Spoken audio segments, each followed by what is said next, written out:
Om Shri Sai Ram, offering my most humble salutations at the lotus feet of Bhagwan. I offer my gratitude for allowing us this beautiful journey of studying his Leelas, studying his journey, his life, and being able to share with everybody. So let us join in today's offering with our prayer, and I request all of you to join me.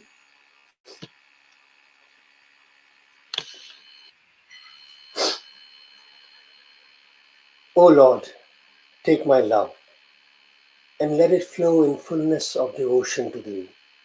O Lord, take my hands and let them work incessantly for Thee.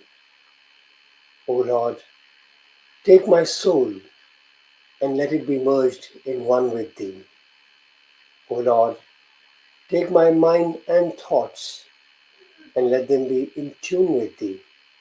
O Lord, take my everything and let me be an instrument to work for Thee.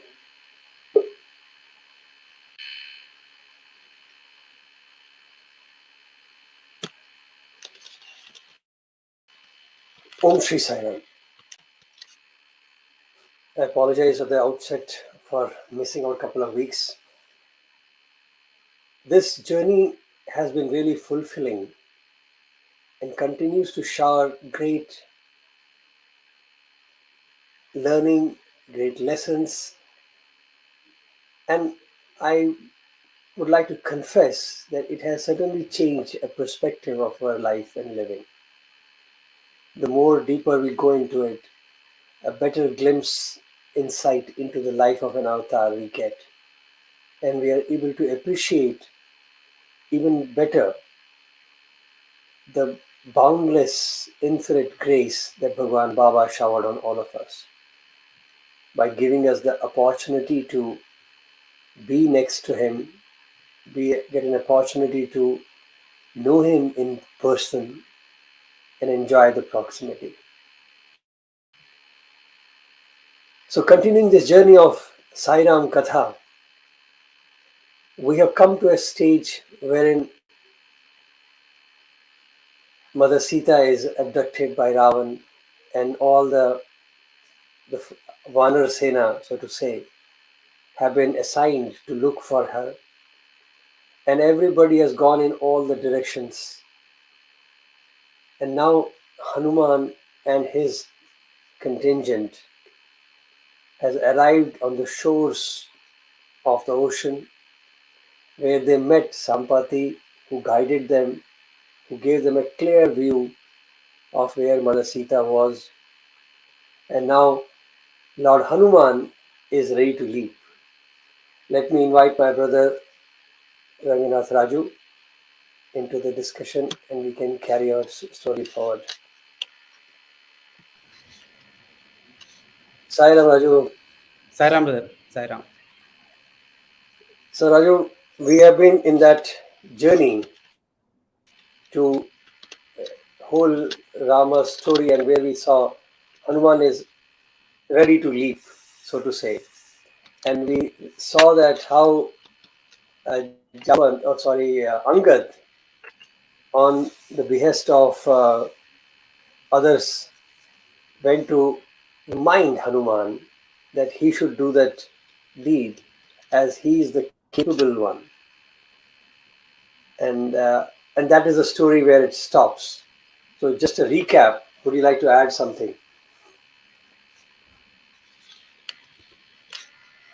Yes, brother. In fact, uh, as we were discussing the other day, the story has come to, rather the journey has come to a very important point where Hanuman is now. This is the first time where we will see the display of a devotee's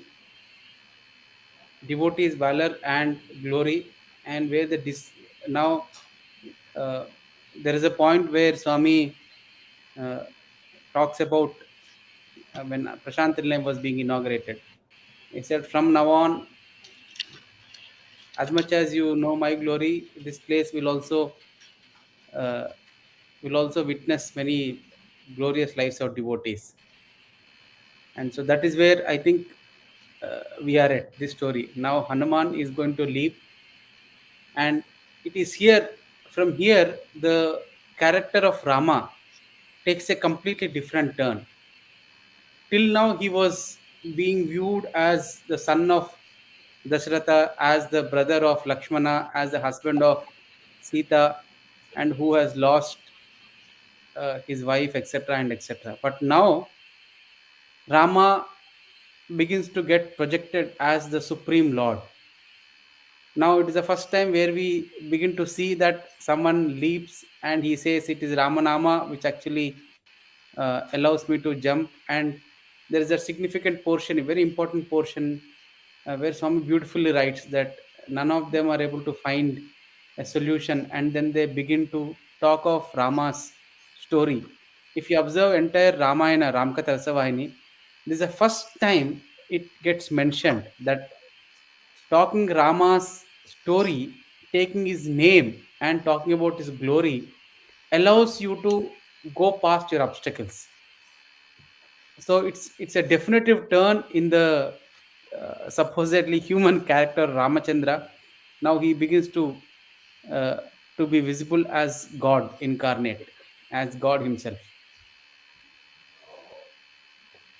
Yes, it's now actually they will always address him in that way also.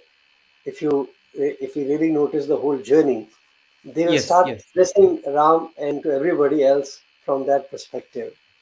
So, and this leap is a very interesting. I was remembering. I believe when the Hanuman statue was made in Puttaparthi on the hilltop, and we know that story that how engineers were a little perplexed as to how to raise that huge statue and with the mountain in his hand. And then Bhagwan created that idol and he put it on the, he said, ask, put it on the ground. So, and he said, see the way it's standing, make exactly that. So they copied that, the idol which Bhagwan created and made. And Bhagwan gave that height. And after it was made, I believe he made a statement that this is the exact height of Hanuman when he leaped for Lanka. So 65 feet.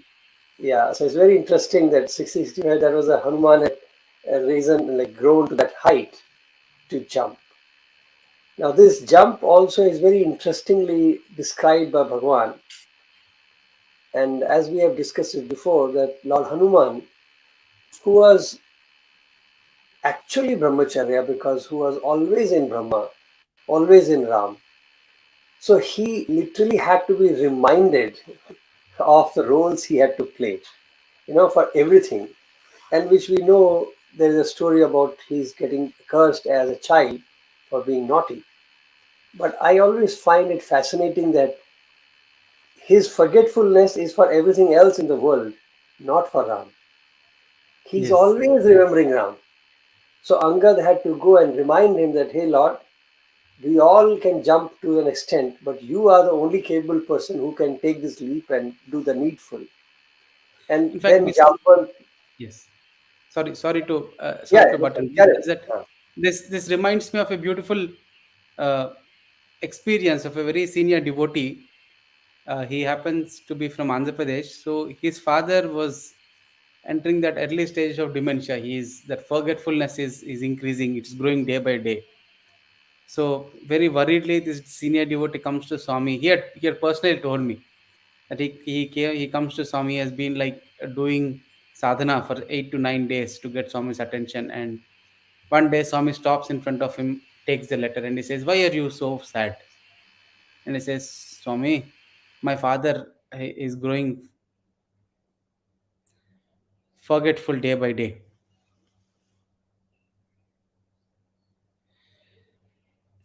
So Swami goes on to ask him, "What is the reason that makes you so sad?"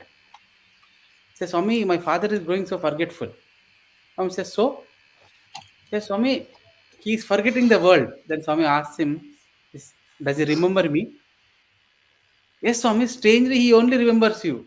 And Swami pats you on the head and the back and says, what else do you need? You see it as a disease, but it's a blessing that he remembers only me. Go, be happy. He is leaving what should be left. He is forgetting what should be forgotten. And he remembers only Swami. It is not madness, it is divine blessing. And Swami walks away. So, when you talk of Hanuman, I think the same thing we see even in our Lord Hanuman, that he is apparently inattentive for other things, but for Rama, he is so attentive. He's so. In fact, at one point, they in one of the discourses, in one of the three discourse, I think Swami mentions that Hanuman would take great care to be on time for Rama's sessions of food. I mean, probably those days, I think there was no breakfast, but it was two times in a day, I suppose. So whenever those two times, probably 11, I'm assuming 11 and say 6 or 7 or 5:30 before the sun sets. So Swami went on to say, it seems he would always be few minutes early than what is expected, and he would be waiting for the Rama's command so that he can go and serve. And it is the same Hanuman who we see in a very different light here. Unfortunately, he gets depicted in a very wrong way, as you have put it so beautifully. People take him to be a cursed being who has forgotten his strength, but it is not the case. It doesn't sound the case to be. He's a very different personality who is continuously immersed in Rama, and also beautifully where Swami also talks about Angada reminding him, like almost the king or the king's representative reminding him that, boss, this is the duty. Come on, now you can't you can't slip away. I remember just an offside again. I remember in one of the informal conversations, uh, the point of namasmarana was discussed, and as we know how Bhagwan has stressed the importance of a namavali, namasmarana, that we have to continuously chant the name of Lord. So it says that when he made a statement, I'm just rephrasing it, paraphrasing it. He said, "You people take a break to do chanting. You fix up a time, or you take, okay, let me now 5 minutes, let me do one mala, or let me do chanting. So you take a break to do chanting, whereas you are supposed to actually continuously chant and take a break to do other things." Wow. So imagine the order of life is reversal with Bhagwan. And I remember Mr. Rajareddy Garu, in his one of his, I think the only interview he gave, he mentions it very casually that the chanting is continuously going on as I'm talking to you. So that was a very great revelation for me, that there can be a stage when the chanting becomes part of your breathing, and that is going on even though you are having a conversation with somebody. In fact, So, this reminds me, brother. Sorry, this reminds my own classmate. He was in primary school, in his seventh class. So Kasturi Garu one day had come to the lobby. He was recently sharing this. When you tell me, it kind of strikes me so much that seems all the boys were sitting in the lobby around Kasturi Garu. They used to call Kasturi uncle. So they were sitting in the lobby, and apparently he's waiting for the headmistress auntie to kind of to clarify something. So these boys are just sitting around him, and he is also sitting. It's all silent. So this boy happens to be sitting in 1.1, right on the chair was Kasturi Garu, and he hears one hum continuously. This boy. So these are small kids. After a few minutes, this boy took all the courage he had and he said, "Uncle, what are you doing, sir? What are you chanting? What are you singing?" Then he doesn't talk. Then 2 minutes later, again this boy. So the kids begin to giggle, and someone says he has a paralytic attack. So these are kids, they are weaving their own imaginative stories. and after a few minutes it kind of becomes a little uncontrollable. The kids, the whispers grow louder and louder, and he stops and he says, "Hey, I don't have any problem. I'm chanting Swami's name." And that's when the teachers come in. In fact, that auntie, I don't recollect her name, but she was very loving when we had gone for the primary school uh, dinner. So she was narrating it seems. So she had come in, and then he tells all of them that it is one of the very few commands that I've directly received from Swami. Yes, there were many instructions that Swami, but some of the very few commands where the nama should continuously go on like breath, like how breath goes on like that, the nama should go on. So I'm trying to practice, and these kids are not allowing me to do it. So as you tell Exactly. me, it kind of reminds me, and that was Swami's expectation that it should be like the breath. So we have these examples like Kasturi Garu, Rajareddy Garu, and Hanuman himself. So it is beautiful to learn. Okay, so now we see the next beautiful journey is when Lord Hanuman is ready to leap. And let me read this one line from Bhagwan. So just because the way he describes it is fantastic. So it makes it. Listening to this, Hanuman rose and exclaimed, "Jai Shri Ram!" And the picture of Ram in his mind, he leaped over the sea. Trees were uprooted. Huge airflow caused the peak on which he stood to sink into the nether regions. See, the beauty of the description is that you can really picturize it. That he stood on a mountain, a hillock, and he said, "Jai Shri Ram," and he leaped. And that pressure broke the mountain and pushed it into the Netherlands. And this is beautiful. And this description, as we will go forward in describing the whole journey, it has been captured in a very different way by different people. And it's amazing to see how Hanuman, in that action also, he's so conscious and aware. I think this is an excellent, I would say, as you said, it's a devotee's style, and one has to learn, imitate Hanuman, of how a devotee must execute and put things into practice. Because when you are leaping, you are aware that I'm supposed to jump so far. So Hanuman increases his size. So on one hand, we say he forgets. On one hand, we say he has to be reminded. But who reminds him or who tells him that Hanuman, get up now and take this size of a form to jump? And that then leap, then how he lands, reduces his form as he lands, so that nobody should, imagine a huge 60 feet jumping into the, ocean, like say shore. But Hanuman has that awareness that, okay, when I jump and I land, the other party should not get, you know, warned. So he, while landing, he reduces his form and he becomes a miniature so that people do not observe him and get distracted. So another beautiful character of a devotee who is serving the Lord, that how constantly one has to be aware and one has to be conscious, the vigilant or sukshma buddhi, whatever you want to address it as, that one needs to be, so that any action and every action which we take is done in the best possible manner. And I find that very fascinating actually. Isn't it, Raju? That Yes, brother, whatever. absolutely. Absolutely.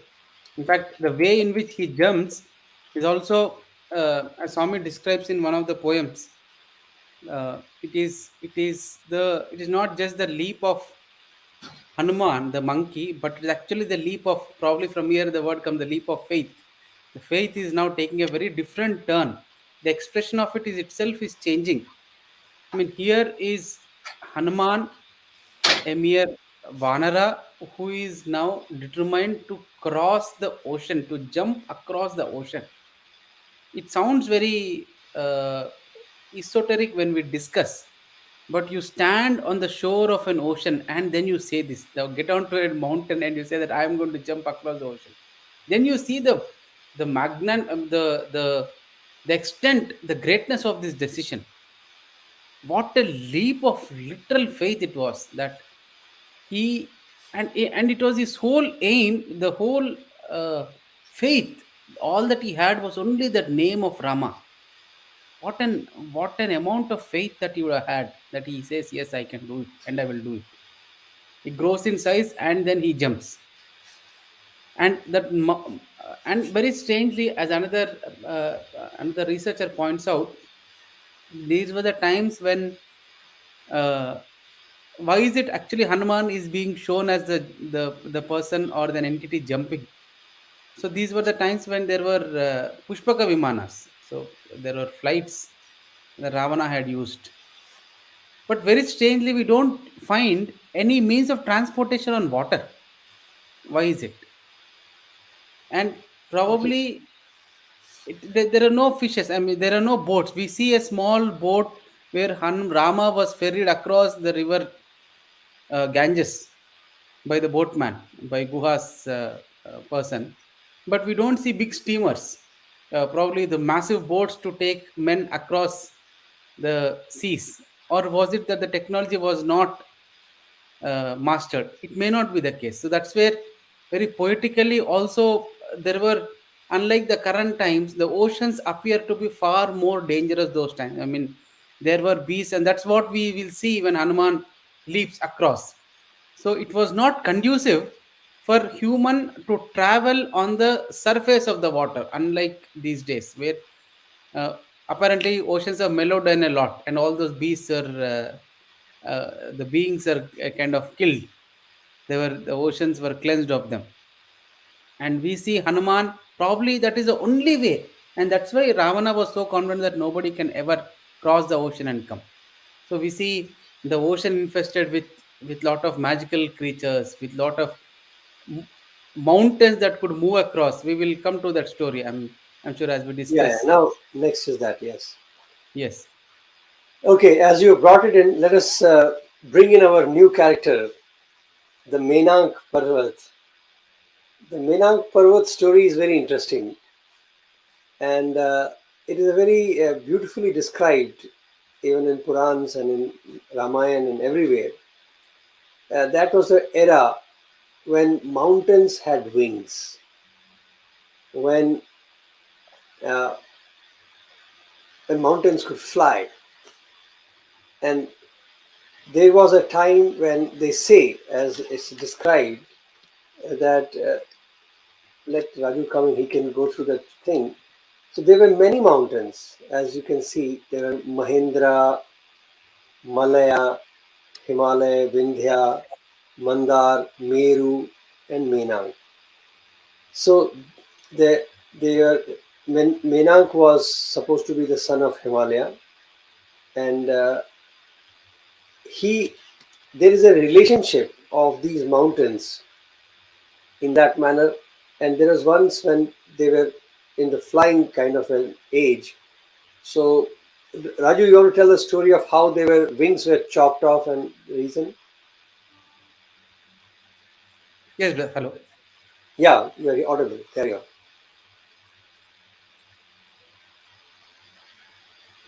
hello. Can you hear me? Yes, yes, yes, Raju. Go on.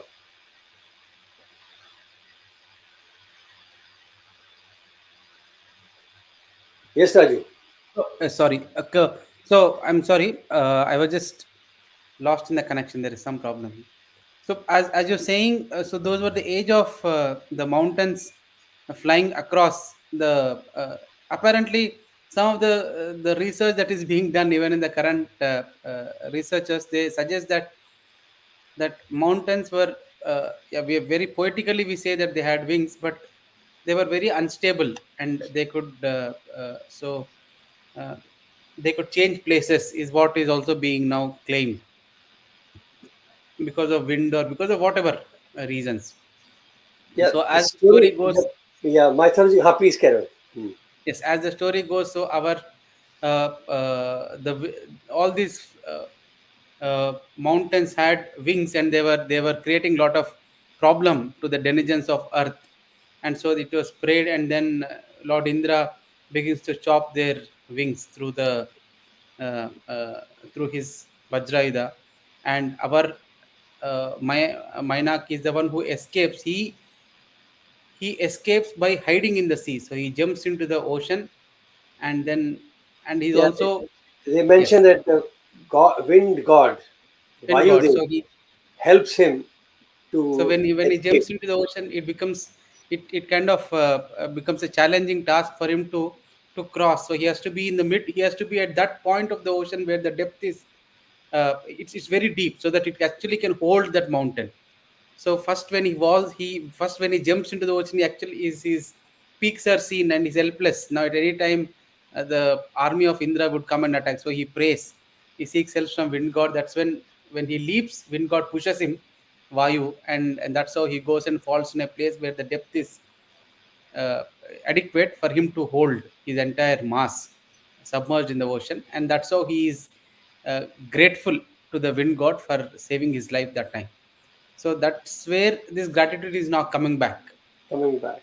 See, the beauty of the narration is that they are showing that every moment one should be conscious of what one has received from any source.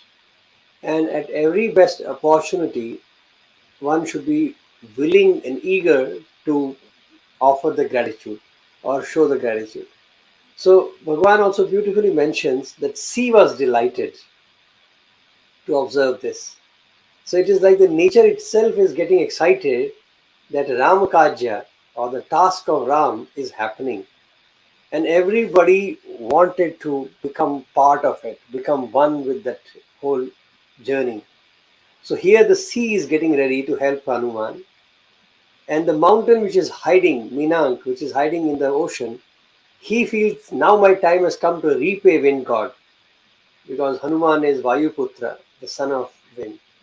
So he says, now my time has come to repay, and he comes out, rises himself for Hanuman to rest on it for some time. Now, it's a very normal thought that hey, you're taking such a big leap. Rather, you just rest for a while and then go. And Bhagwan has, I think this is a very beautiful lesson for a devotee's journey. That when you are on the task of God, even rest is actually an hindrance. So even with a good intent, who people come to help you, that can also become an hindrance for a devotee. But Hanuman acknowledges that Minank is actually offering his gratitude for Ram, for the wind god. So, and he wants to be part of this offering. So, Bhagwan very beautifully says, Hanuman just touched the mountain as a mark of gratitude and excused himself as he did not want to waste even a second. I find that very beautiful, so humbling that look at Hanuman who is doing such a great task, but he doesn't know that he's doing something great.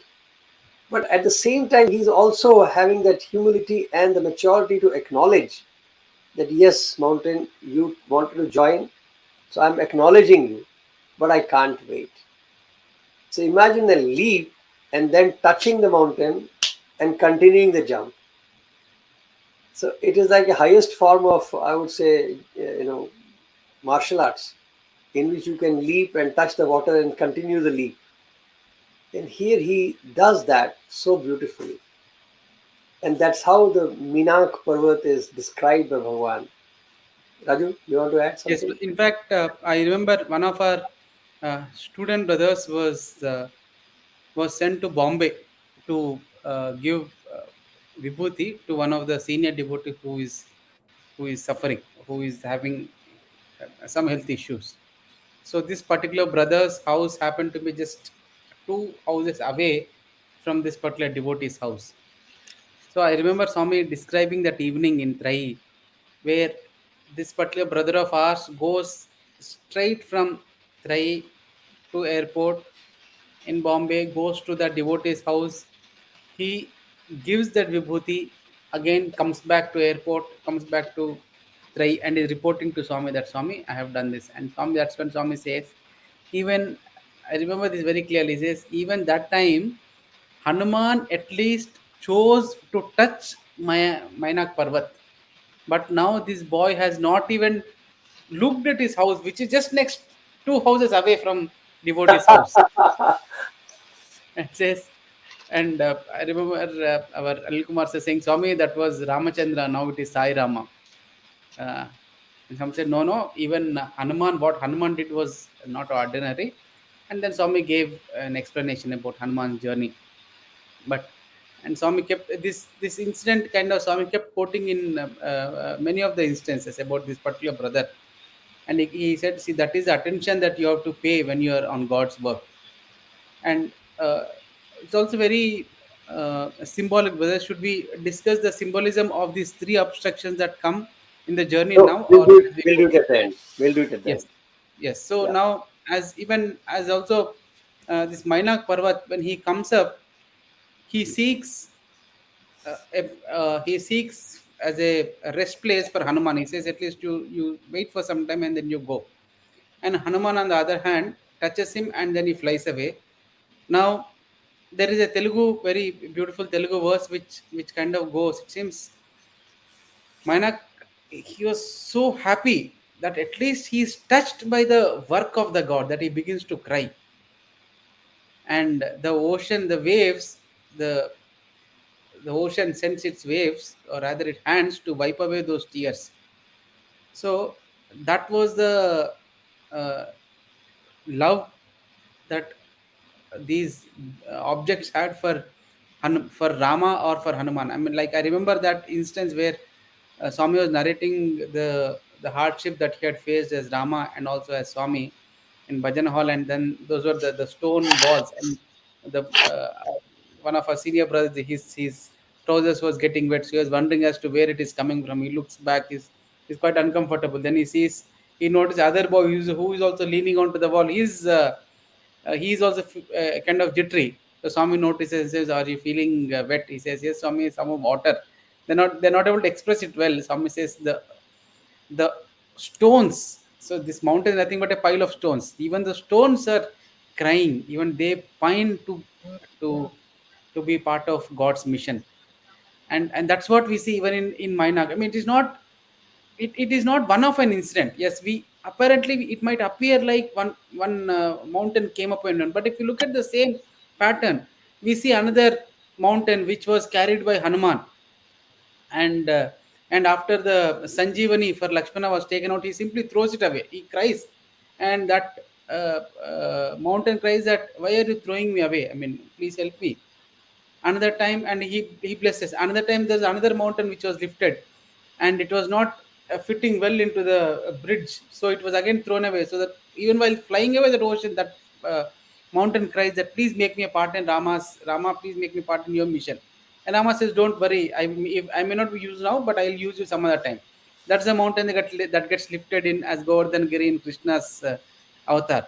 So we see, I mean, if you observe very closely, we see that thirst for divinity is immanent in most of the beings that actually come across Rama's life. Like as Swami says in A that. little distraction. Little distraction. Uh, when Bhagwan had a fall in the last few years of his life, and boys used to hold his hand and while walking, and he would walk with the help of some boys holding his hand. So there was one boy must be sitting there one day, and he had a craving that I wish I could be, giving my assistance to Bhagwan, and Swami could hold my hand. As this thought passed his mind, Bhagwan turned towards him and he said, more than holding the hand, the craving to hold the hand is more important. So, Yes. I heard it and it just, resonates that the craving to hold the Lord, the craving to be near God, the craving to serve God itself is a huge criteria. rather than being in the front and sitting next to Bhagwan, the craving to sit next to him, the craving to be with him, that is more important and critical. And this is what he shows, that when avatar comes, everybody, for us it looks animate, inanimate objects, but every bit of creation is eager to serve the Lord. And that is what we are watching here, that every, whether it is ocean, whether it is mountains, everyone wants to be part of this journey. This is interesting, right? So let's continue. And as they move forward, as Hanuman moves forward, another interesting character rises, and that character is Surasa. Now, this is a very, I would say, very another interesting character. She is a Dakshayani, which means wife of Daksha, Prajapati, and wife of sage Kashyap and daughter of Daksh. Daksh was the head of that time whole creation. And as per the story, Devatas request her to please test Hanuman. A very, in a prose, in a writing manner, they put up as if the Devatas wanted to be doubly assured that Hanuman is ready to face the challenges of future and is capable, not only physically, mentally, emotionally, everything. So they wanted to put a test to Hanuman. In a way, some people also flavor it up as saying that they wanted to get convinced that Hanuman can do the job. So, for all the reasons of test, they request Surasa, Dakshayani, to please test Hanuman. And this is what Surasa does. She rises up and blocks the view of Hanuman. And when Hanuman very smilingly prays to her mother, so there's a very beautiful, I would say, an interaction if you see, that he's not angry on her, he's not trying to fight her. It is, he says, Mother, don't obstruct, I'm on a Ram Kajya. I must go. And Sursa said, No, I have been gifted and I'm here hungry for all these months. I have not had a good meal. And since you are here, it is my right to not let my meal go away. So since you are on a good mission, I can only do one concession to you. You have to enter my mouth. And if you can escape, good for you. But I can't let you go without entering my mouth. And then the story goes, as we know, Hanuman starts expanding his form further. So you can imagine, he was 65 feet, and then he expands it further. And Sursa also keeps opening her mouth. And after a certain time, Hanuman suddenly reduces his size in a very small, and he flies into her mouth and comes out. And he says, Mother, I have fulfilled your desire, your command. I have entered your mouth and I have escaped. Now may I go. And Sursa blesses him and he says, You're bound to be successful, Hanuman. And they say that, Devatas get happy that yes, Hanuman is capable. This is how the story is mentioned about Sursa. I always find it fascinating, Raju, whenever the discussion of test appears. So, who is testing whom? And what is this test about? We as a devotees also talk about it like, oh, Bhagwan is testing me. So, do you, I always question it like, does he really need to test me? He knows me better than I am. So, why would he test me to know what I am? So, frankly speaking, I feel the test even if he's putting, it is not for him because he knows me better. So, why the test? And why would I say the test he is putting? You know, So another funny part comes that actually the test is not for him to know me. He puts conditions so that I can know my own strength. So I am aware that yes, I have completed the knowledge base of this. Now I can be promoted to the next knowledge base. So tests are not given to test us, they are given to remind us and to acknowledge ourselves how much we have absorbed and how much we have got it. But for Hanuman's case, was that the case? Neither Ram needed to test him, nor Hanuman needed to be reminded how he's capable of. Because Hanuman, once he leaps, as you said, leap of faith. So there was no need for Hanuman even to think, acknowledge. He was already going. He had no hesitation in his mind of his own abilities. So this test, if you look at it, is a very funny test with Devatas. So which means Devatas wanted to get convinced that this Hanuman, can he do the job? Which is again funny, that they would have seen, maybe this is the first event of that nature of Hanuman, that he's exhibiting himself extraordinary. Because rest of the activities so far, what Hanuman has done, they were being able to do by many monkeys, or many Vanaras, or many Vanvasis. So there is quite possible that Devatas wanted to get convinced that can Hanuman do it and is Hanuman capable.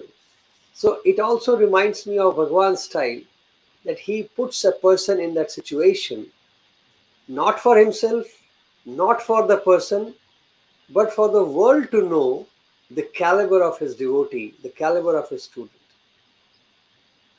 See, it is like proud mother showcasing, look, my son can do that. My student can do that. So he does create situations for the world to acknowledge the glory, the power of his devotee. So the test was not for Hanuman.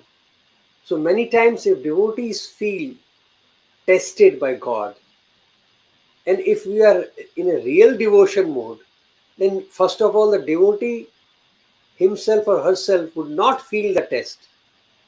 Like Hanuman did not feel it is a test, and neither he needed an acknowledgement of his strength. So a devotee will not even feel the test, but he'll go through the motions in his very natural state of living. But the outcome of that will be the world would start praising the Lord for what a devotee you have created.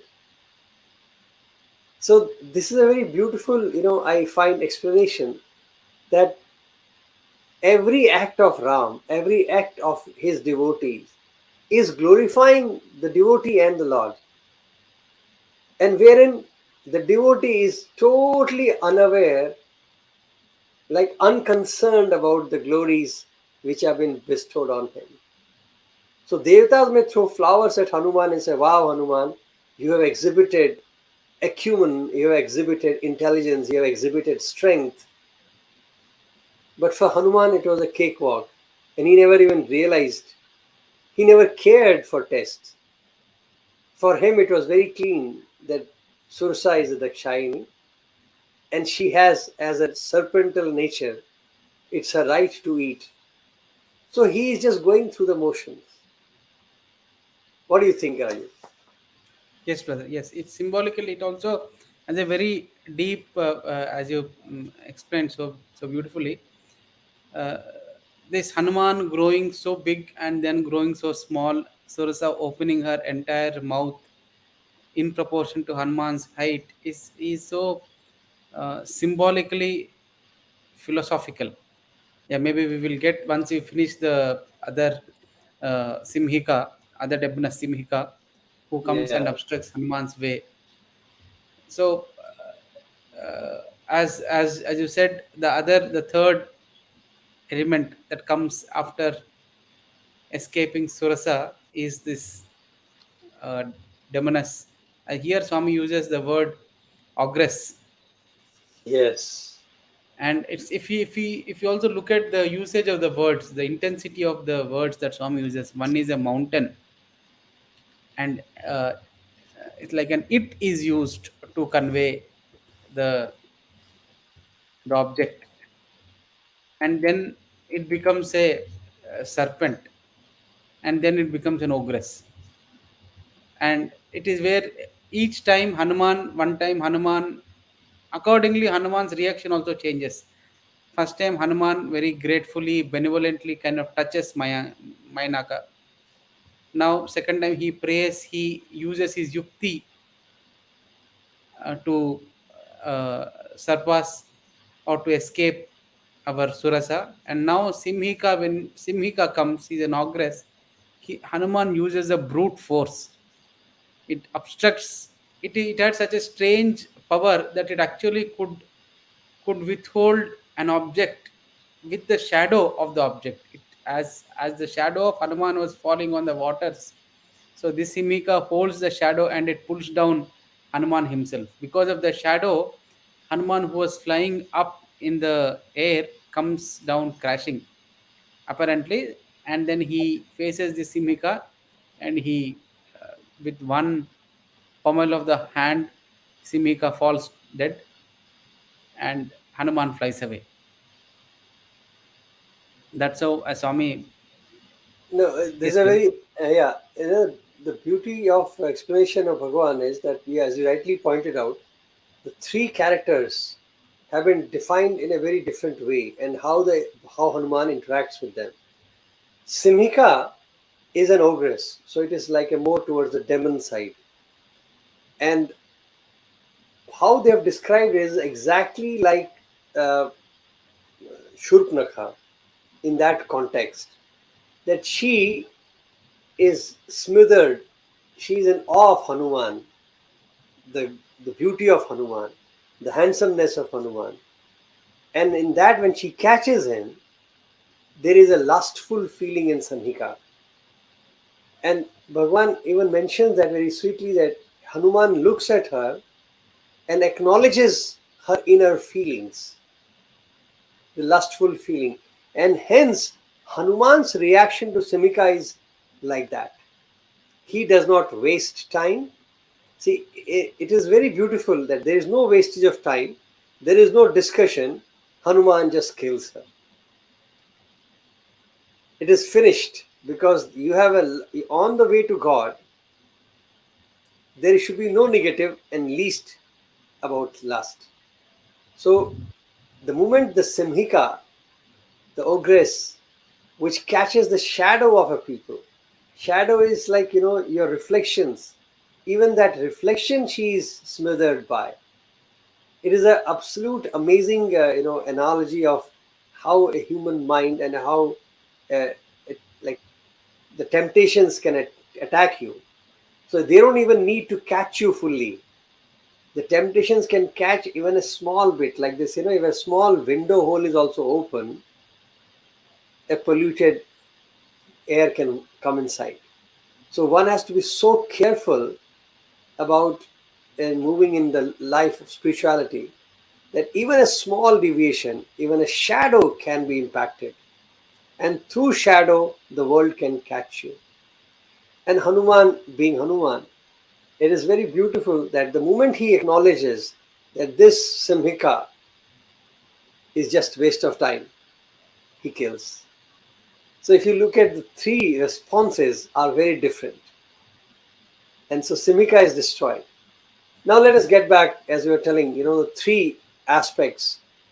As somebody very beautifully said, that this jump, this leap, or this flight is actually a journey of a sadhaka. So, Raju, please. Yes, brother.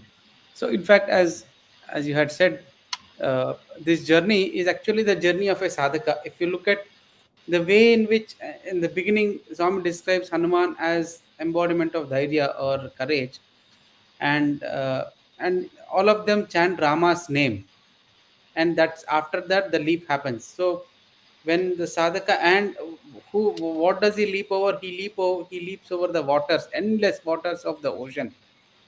Uh, and now if we look at our own this prakriti or nature or the aspect of duality is endless, and on top of that, when the mind is when your prajna is leaping over, the first thing that comes across from that endless water sees an object, massive mountain.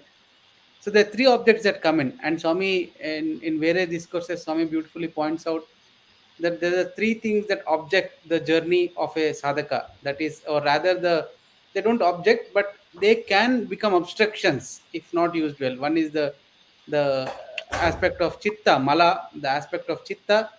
Second is manas, and third is ahankara. The four aspects of antakarana. Buddhi is the one which is actually now leaping, and that can get obstructed by the mountain. And some says like the mountain of chitta, which is the past. That's why the word, the object mountain is used. And where does this? If you look at the relationship between Hanuman and Mainaka, Rama uses so beautifully that the relationship comes not from the current time but from the past, from all those actions that Hanuman's or Hanuman's father or Hanuman's lineage did. All those now come binding, obstructing Hanuman. It's either good or yeah. In this case, it happened to be so. You do good, your parents or your lineage does good, and it comes back to you, and that the repository of all the past that you have encountered with the world is in the form of that mountain. Each one of us have that chitta, and Hanuman. So good was done by Hanuman's lineage or Hanuman's father, and now that good is now coming back to Hanuman. Hanuman beautifully acknowledges it, and then he leaves. And second is used as the serpent. The object to a signifier is a serpent, which is, if you look at a serpent, and also the other description that you gave, you Hanuman grew in size, and the serpent also grew its mouth in size, the Surasa, which is nothing but the manas, the mind, which is the one of the and one of the descriptions of mind is a snake, because like there's desires, very poisonous desires, or endless thoughts, like the way snake curls, the desires also curl around objects.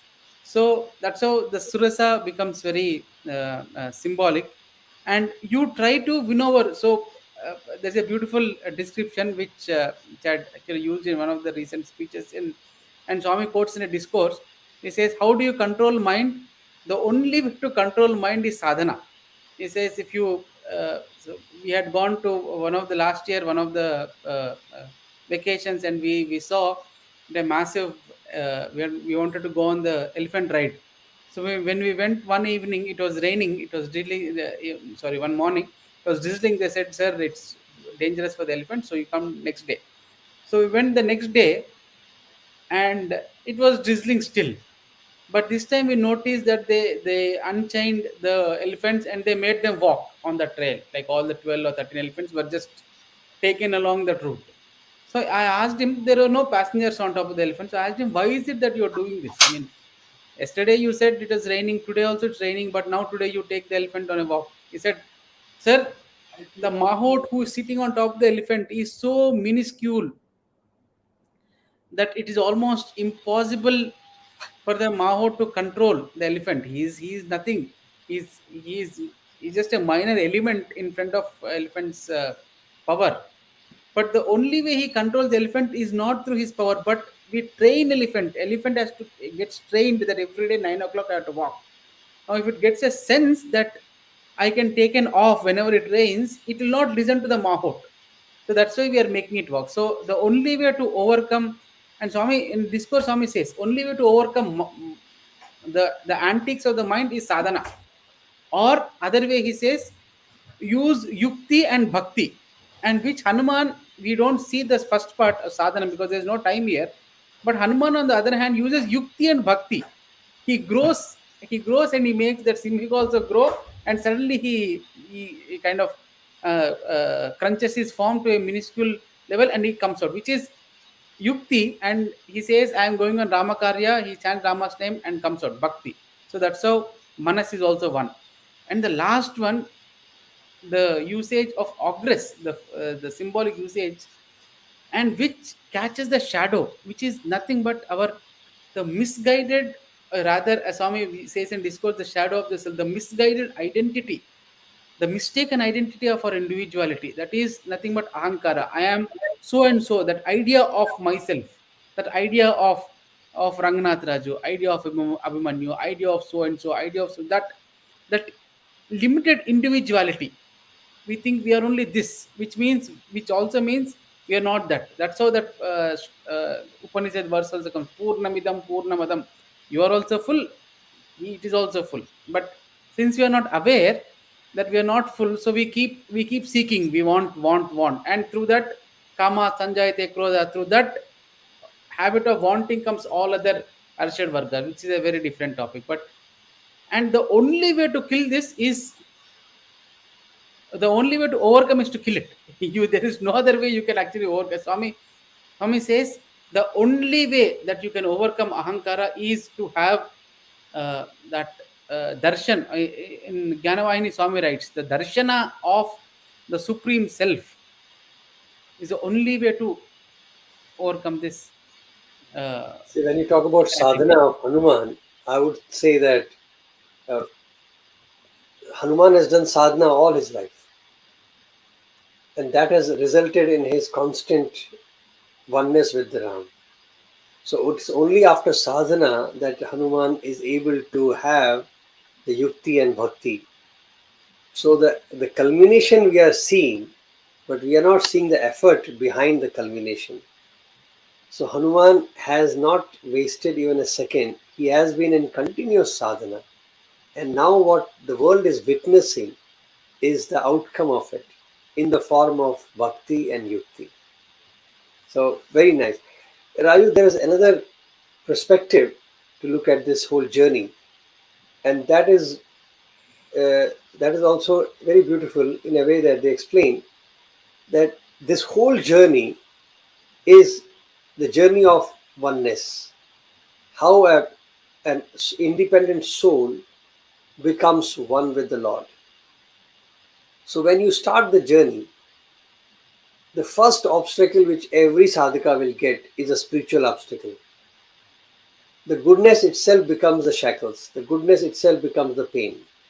People will start praising you for your goodness, for your singing, for your seva, and you get trapped in that. So that is why you are supposed to acknowledge humbly, touch it, and move on. Not sit on it, not wait on it, not enjoy the glory. So the first is the sattvic, that is a sattvic obstacle in life. And Bhagwan, as you know, all of you remember also, Bhagwan used to say that the greatest problem, the biggest problem is the spiritual itself. That I am spiritual itself is the biggest problem. I am good itself is the biggest problem. So first we struggle to become good, then goodness itself becomes the obstruction. So spirituality in a journey, and it is said that the first problem which any spiritual aspirant will face seriously is the spiritual obstacles. So Mainak Parvat represents Sattvic. He was good. He wanted to he wanted to offer his services.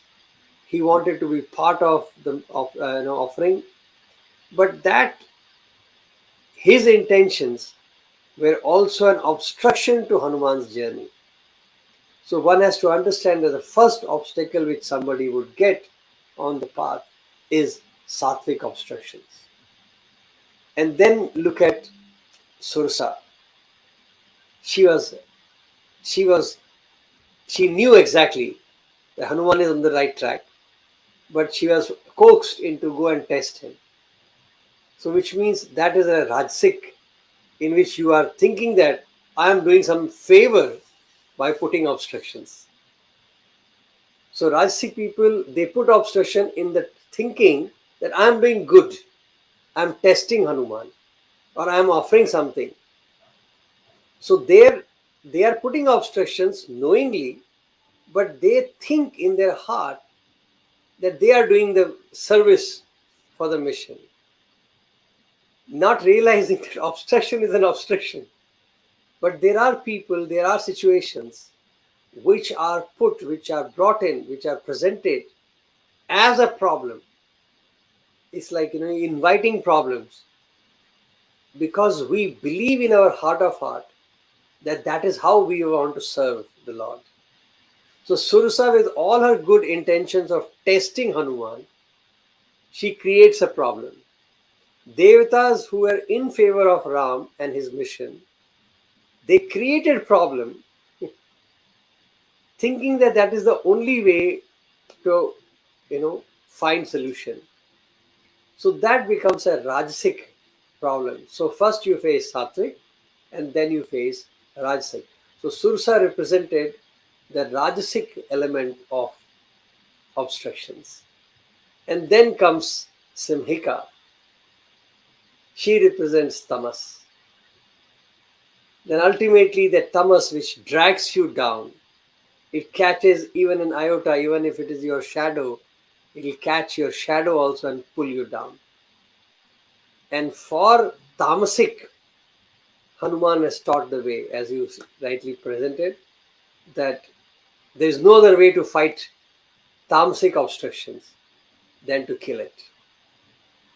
So for sattvic, you acknowledge, you have to bow down with humility to face. So some people, I learned a lot from this, when people praise you for a good talk, when people praise you for a good work.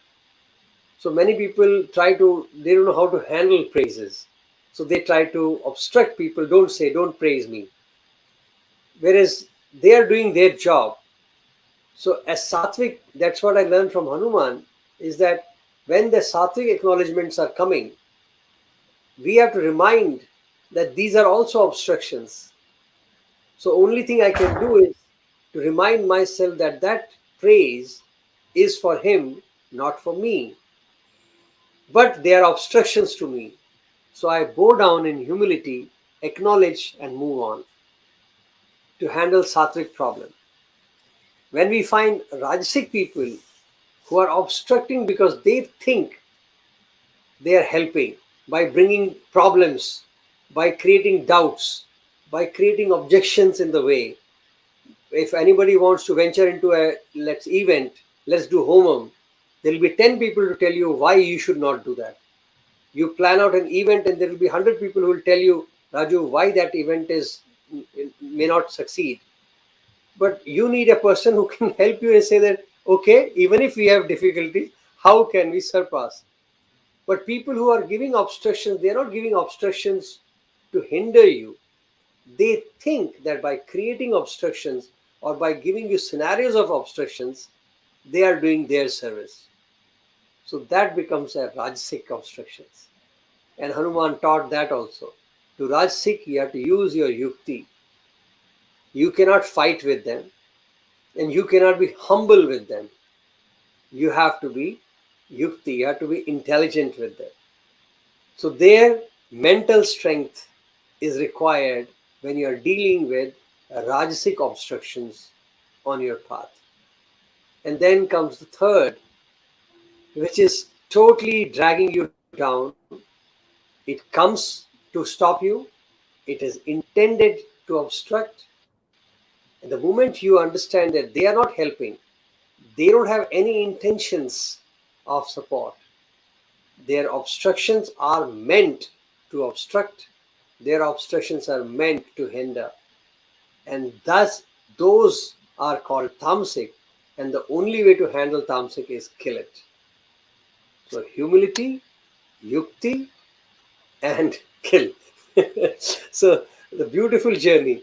And when you do that, then Lord says, now you have jumped and reached the target. Not target, sorry. When you jump, then you will face the next character. And Raju, I think we should introduce that and then we'll continue this journey. The next character, which gets introduced now, is called Lankini. Yes. And just before we bring her, one line, I just want to add one line here Yeah, from please. the Ramakatha, where Swami is such a powerful writer that when you read line by line, you realize what a uh, it may not be a proper word to use, but what a thoughtful writer he was. Now he adds this one line. He says, when Hanuman reached the other side, he was amazed at the variety multicolor. Then he says, Hanuman climbed onto a charming mound that was nearby and thought within himself, This success is not due to my skill or strength. It is due entirely to Rama's grace and blessings. It's a very, very clear message to each one of us through Hanuman that when you succeed, you say, as someone had other day put this line, Swami says that when you succeed, you say Sai and Tahai, and when you fail, you say Sai Okarai. So, which is basically how when you succeed, you say how benevolent is Sai, how beautiful is Sai. But when you fail, you say Sai's heart is almost like a stone. Sai is Rai. So it is not here. Our man succeeds, Hanuman succeeds, and he uses Rama's name. He says, "It is all due to Rama. I am nobody. I am not the doer." Immediately, he gives the doership to Rama, and in the next few sequences, such a clever writer Swami is that now Hanuman says here it is Rama is the sole reason for my success. And he also says, Swami also adds that Hanuman has not left the chanting of Rama's name.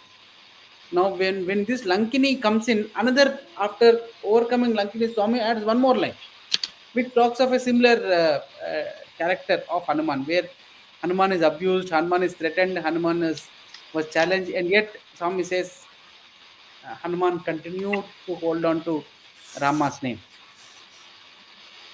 I think uh, this Lankini is also brought in to bring about this element of Hanuman. And as Hanuman lands, as you said, uh, as much as he used that yukti in overcoming the obstacles, he also realizes that it is not proper for him to enter at the uh, twilight hour. He is waiting for the dust to Night. set. Yes, he is waiting for the dust to settle so that the city is asleep and he can walk in unhindered. But uh, unaware or unknown to Hanuman, this character called Lankini enters the scene. Yes, brother. Okay. Lankini, as we know from the story's perspective, she is the guardian of Lanka. And as we have seen, Lanka is an island country surrounded by ocean water with all the demons and everything around. So, Lanka was supposedly an invincible city which could not be conquered and no enemy could enter. And yet, Lankini was placed there. She was the guardian angel. So, she was covering, she could not let anything escape her view. So Hanuman actually, as you pointed out, he Bhagavan also mentions that he changes his form, makes it small because he wanted to not attract attention in a way.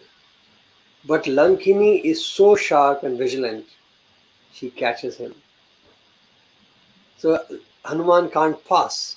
And then she inquires that you are not allowed. Who are you? And how did you reach here? And after this discussion, Hanuman says, "Let me pass. I have a task and let me pass." And that is where Lankini obstructs him on a physical nature, physically. And again, a very interesting, Raju, that Hanuman, who is supposed to be, you know, intelligent, educated, well mannered, we have seen his etiquettes. But when it comes to dealing with Lankini, he is crisp to the point. And when he finds that Lankini has now crossed the limit and he cannot, it's she's just wasting his time,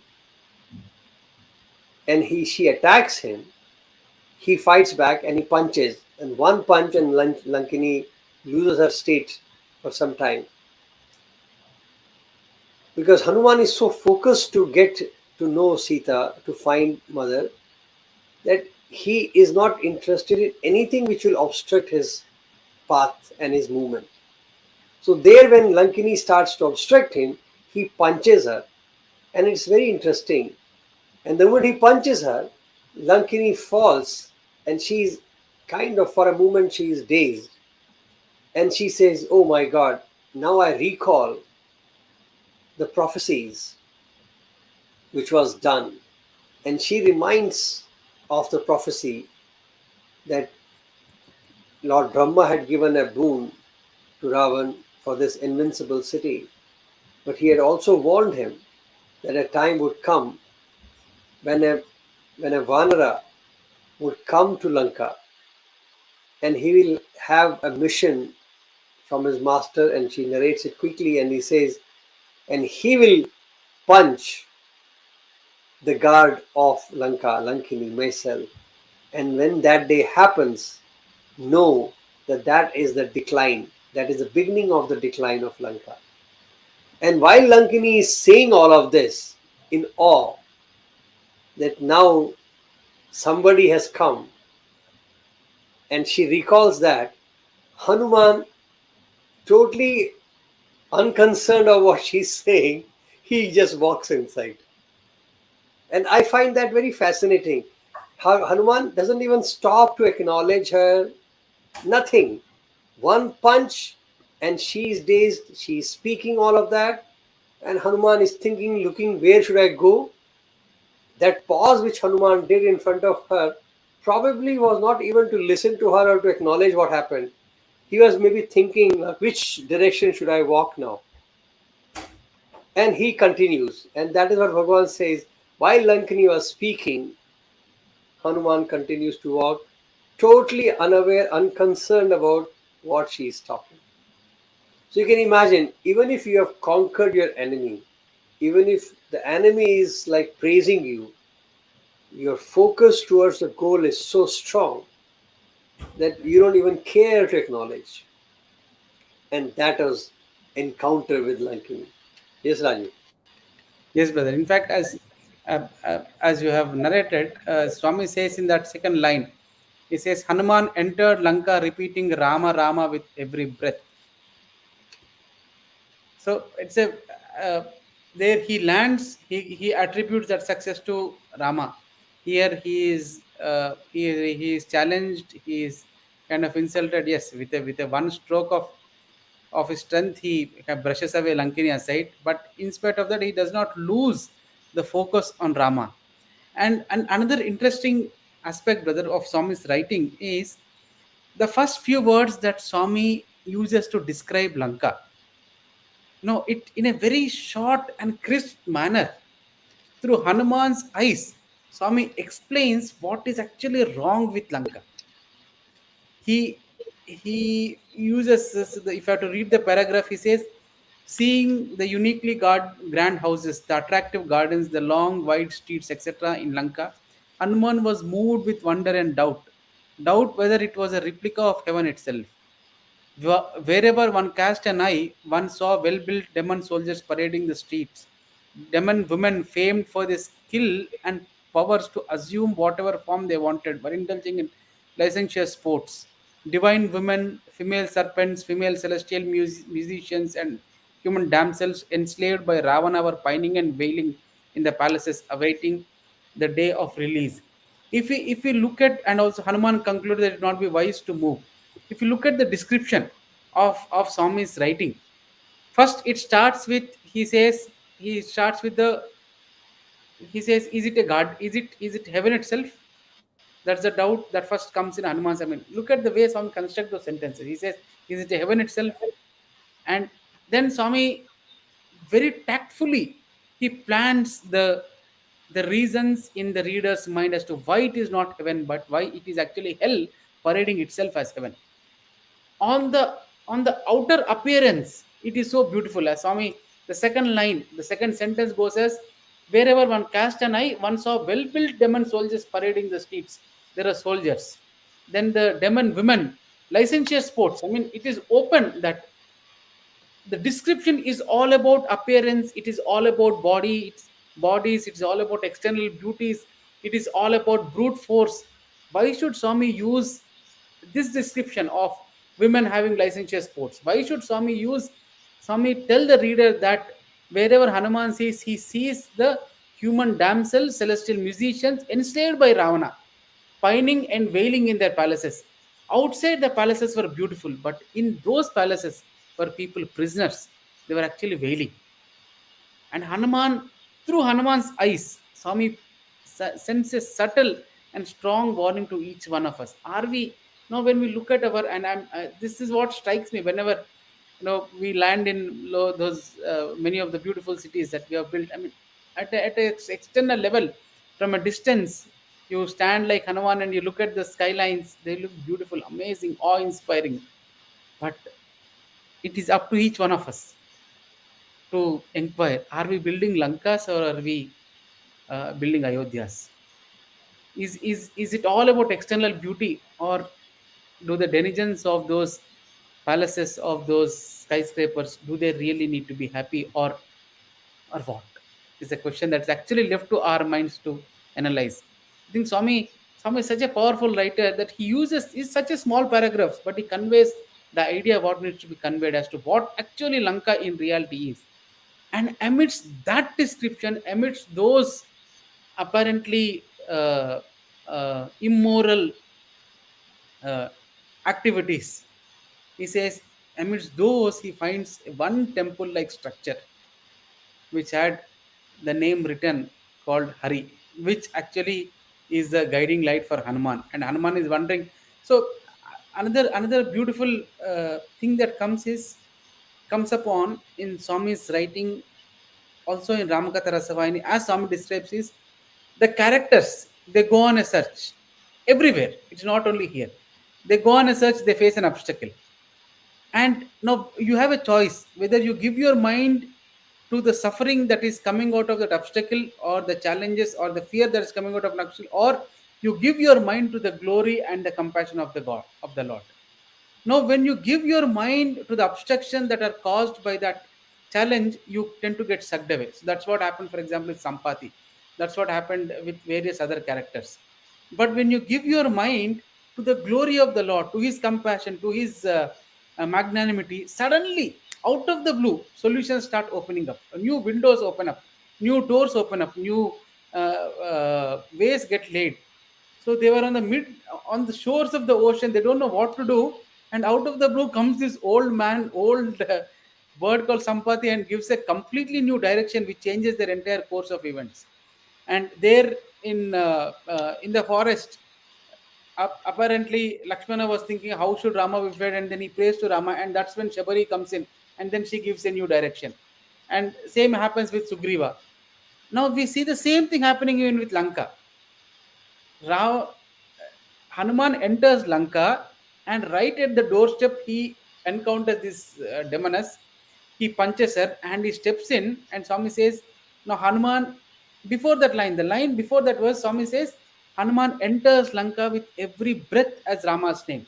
And after that, the line that succeeds is, Hanuman had a doubt where would he find someone to guide him. And the next line that comes after that is when he sets his eyes upon a temple like structure. It's so beautiful narration style that Swami There's conveys. one more thing I would add here is one more addition I would do this is that he mentions when he starts walking around, he feels that he may become prominent, and like Lankini identified him, others can also identify. So he moves around in subtle form. I really wish I could have had the Telugu word of it, what Swami used the word, and there is he has mentioned he walks around in subtle form, searches in subtle form, and that is a very interesting. Even if I take it in a sukshma sharira, if that is the word Bhagwan has used, it's very interesting to show the prowess of Hanuman, that how he could move between forms, how he could move between the sheets and still do the job. So the beauty is that he's so focused on the goal that in whatever capacity in his abilities he is willing to use to get to that. So he says he searches in a subtle form, and that is where he sees a temple like structure. So when I'm contemplating on this thought, it is very interesting. that ultimately you will only see the God indications when you drop your physicality, right? So when Hanuman is searching in the subtle form, he sees the God, the temple-like structure in which Hari is written, Hari is chanted, he hears the sound Hari, Hari, and when that is where he thinks, let us plan, I think there's a good place to stop and inquire about Sita. And look at now what he does. He also takes the form of a sadhu. That Ravan also took the form of a sadhu, and he also takes the form of a sadhu. Look at the intent.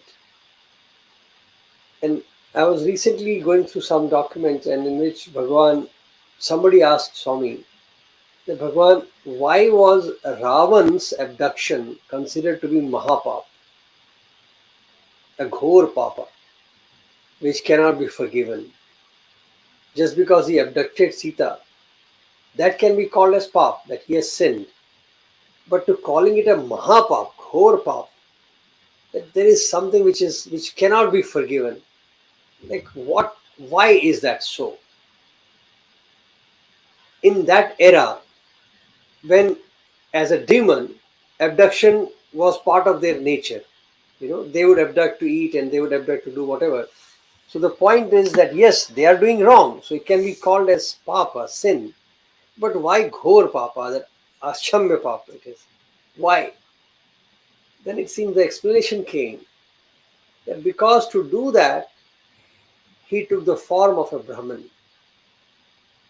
So while doing that act, he conveys that in the future there will be such a degradation that people will have the form of Brahman, who is supposed to be always intoxicated with God, who would end up doing menial act of a Rakshasa.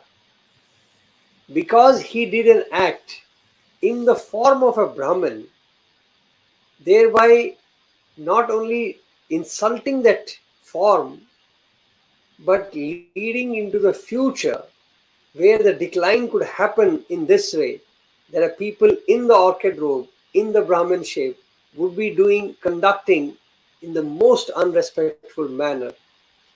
Because he has started this trend, that is why Ravan's act was akshamya. So the same abduction, if you would have done as Ravana, then it was a mistake. He would have been dealt differently. But because he did it in the form of a Brahman, it becomes unpardonable. I find it very fascinating to think like how the law of karma, how everything works. So it is not the act itself, it is the intent of the act and the mannerism of the act performed creates the karmic bondages. And here is Hanuman, who also wears Brahman's form. But his act is not intended to hurt anybody. His act is certainly not to degrade the form of a Brahman. He feels, maybe, probably, that because it's a Hari's name, so if he's in the Brahman form, he will be better accepted by the resident. Because if a person who is spiritually bound looks at another spiritual person, there is an. So Hanuman's yukti was not to hurt or not to manipulate, but it was like what is the best, easiest way to be accepted. For a spiritual person to see another spiritual person is an easy bonding. For a Sai devotee to meet another Sai devotee is easy bonding. The moment I know you are a Sai devotee, we bond because there is a frequency match. So Hanuman's conversion of him form to Brahman and Ravan's conversion to the form of a Brahman is drastically different. Even though both had an intent, external intent was to get their work done. But look at the approach. So, one point he's searching in subtle form, and then he sees temple like structure. Then he converts himself into a Brahmin and knocks at Vibhishan's door. And there comes Vibhishan. Raju, carry on. Yes, brother. And yeah, and just to add that other another interesting point, uh, probably taking or assuming the form of a Brahmin appears to be uh, uh, the appears to be his like favorite mode of Maya or Maya Rupa for Hanuman. I mean, first time when he meets Rama, he assumes the form of a Brahmin. When he meets Vibhishana, he assumes the form of a Brahmin. When he meets Bharata in the end to convey after the war to convey the news, he assumes the form of a Brahmin. So it appears to be his default mode. So when he has to change, he goes back to. So it's also by nature he's that Brahma Jnani, as a poet describes. He even though by the form he is a monkey, but by nature he is actually a Brahma Jnani. By form, by birth, Ravana is a Brahmin. In fact, that's the reason why he goes to Lanka in the first initial place. Initially, when Kubera invites him to inaugurate Lanka, to propitiate all the gods, and he is so enamored with Lanka that he seeks it as a gift and kicks out Kubera. That's a different story. But even though by birth this fellow is a Brahmin, he is by his pravritti, he is a Rakshasa. And Hanuman, on the other hand, he is by his birth he is a monkey, but by his pravritti he is actually a Brahmin because Let's of his call him association. Vanara instead of monkey. Yes, Vanara. Let's call him Vanara. Yeah, not monkey, but Vanara. And that appears to be like his default mode of switching forms. Now, the beauty is, I mean, I'm reminded of this instance where one senior devotee, he was telling me this experience. He's no more.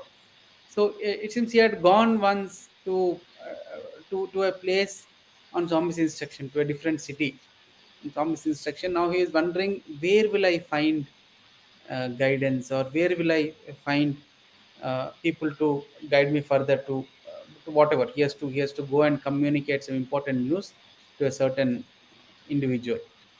Now he gets down the railway station and then he begins to notice. One suddenly he notices one Swami sticker on an auto, and then he follows it.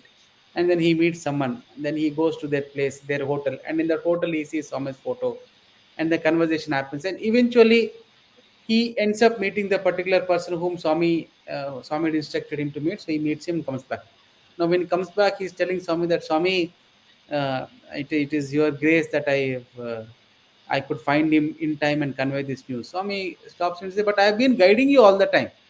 Where was there is any point of delay?"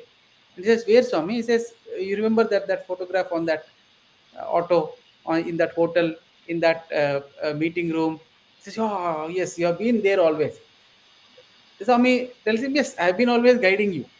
So which we see a similar streak. I mean, I'm sure it is to each one of us. Probably we are caught up in some tense situation, or traveling on road and for some emergency, and suddenly you find a bus or a vehicle in front of you moving, and which has a Swami sticker or a Swami's teaching. It is his way of assurance that I am there with you. Don't worry. I am my presence is with you. Don't worry. My presence shall go with you, as Jesus says. So that's what we see even here. Hanuman is struck in that land, in that strange land of demons, and he hears the Hari name, which is Rama's way of assuring that yes, I am there. And he sees Vibhishana getting up, as raising up early in the morning, as Rama describes, and he chants that name of Hari, and Hanuman is assured that yes, it is not by fluke, but this is a person of great devotion, and he assumes the form of Brahmin, and he knocks on the doors of Vibhishana. Now, when he is knocking on the doors of Vibhishana, one important uh, aspect which we cannot miss out is Vibhishana is the brother of Ravana. So imagine the brother of an emperor, his house would not be left unguarded. Hanuman would have, the fact that Vibhishana has a knock on a door is enough information to Vibhishan that someone dared to bypass all the security and reach my door. He is no Brahmin. Yes, he appears to be a Brahmin, but probably he is a divine messenger. But probably, you know, when we look at the entire scenario from Vibhishana's side, it's a very different situation. Entire Lanka is little worried that this fellow, his brother, has got some woman who is known to be a woman of great character, and her husband has achieved apparently great tasks, and now they are expecting some kind of danger. And in the morning, early morning, bypassing all the securities, there's a knock on Vibhishana's door. And imagine the mind when Swami was doing this Vibhishana Sharanagati drama to our senior brothers. This was, in fact, one of the explanations that Swami gives. He says the first time when Vibhishana is meeting Hanuman, our brother was apparently, bowing his hands, and he was reverentially greeting Hanuman. Swami says, no, no, no. There should be element of doubt. And Swami, in fact, directs him that element of doubt should be like, your eyebrows should come together. Swami is such a great actor that he, even without just folding his hands in the way Swami did, the boy was able to understand that yes, I have to convey a lot of doubt. But it's a different thing that when his eyes are set on Hanuman's form, the doubt uh, evolves into reverence. It is because of the pleasing manners of Hanuman, which in fact Rama also spoke about in the See how initial. Bhagwan has described this whole, and it's a very I would say very descriptive from that angle. So he says when he's walking around in the subtle form, and he sees this building appears to be a temple of Hari, and he looks around, he sees tulsi trees. So very typical of a temple, tulsi plant around, and Hari written very beautifully on the entrance of the door. He's kind of surprised that in this Lanka, which is infected with all of this glamour, suddenly you will find like that. So he says he jumps on the roof of to check the truth of this building. And there he sees a person walking, like, as if somebody is woken up from sleep and is stretching kind of thing. But he's repeating Hari, which means the person is not pretending to chant Hari. He is really, because anything by default, when you start doing it, that is your nature. So, and somebody wake up in the morning and he's walking around in the house early morning and he's repeating Hari. And that is where Hanuman gets comforted that yes, he is the right person with whom he can inquire about Mother Sita. And that is afterwards he converts himself to the Brahmin form and makes an entrance. And when he knocks, and he's again surprised because Vibhishan opens and he welcomes him. So your presumption that, probably Vibhishan might have had a thought could be because Vibhishan, but there is another approach to that is because if you are a spiritually oriented person and anybody comes to your house, atithi as they call, visitor, you welcome them. And here, if it is a Brahmin, Amen. so usually the Brahmins are asking for alms and they survive on it. So it becomes much more interesting that you welcome them and you offer them. So, but here they say Vibhishan is not asking anything like that. He asking him, welcomes, and then he says, please introduce yourself. So here, as you rightly said, Vibhishan has that inclination, so to say, that he's not an ordinary person who comes in the Brahma Muhurtam and asking Hari. So Vibhishan, Hanuman is surprised that Vibhishan welcomes him and inquires about his true identity. And Hanuman also feels comfortable to disclose himself as to who he is. And when Hanuman talks to Vibhishan about Ram and tells him his mission,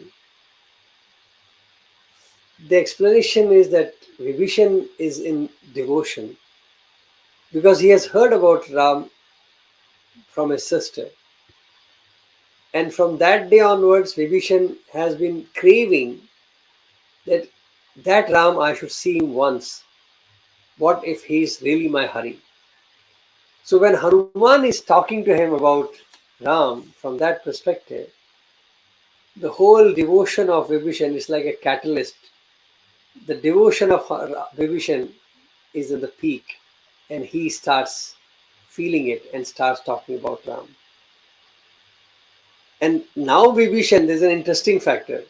Now Vibhishan, knowing that Hanuman is a messenger of Ram, he tells, I will tell you about Sita, but he wants to offer him hospitality first. He said, you have come so far, please rest, eat something.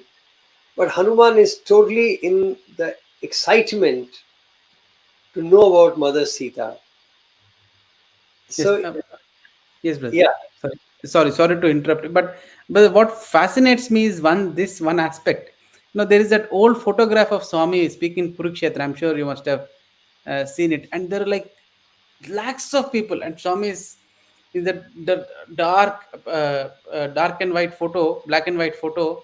This is Swami standing in one streak as one dark hair and in the robe. There are lakhs of people all around him. Wonder as to what actually brought all of them together. Now this is what fascinates me every time. Read it. Those were not the days of WhatsApp. Those were not the days of Facebook. Communicating one message from one place to another place would have been nothing short of a miracle. Probably it would have taken weeks, or to communicate Dashratha's death itself took like what, 8 or 9 days to Bharata. Now, in those days, in those times, we find this fascinating description of Rama's glory. It is not only here. Now, when Hanuman talks about Rama, Vibhishana begins to cry and he says, I am waiting to meet that Rama. I am pining to meet that Rama. How did the news of Rama's glory reach Vibhishana? And in the same way, it's not you go to that Guha's capital. Rather, when Rama is resting, all the people, Swami describes, all the people come to the banks of Ganges and they begin to cry.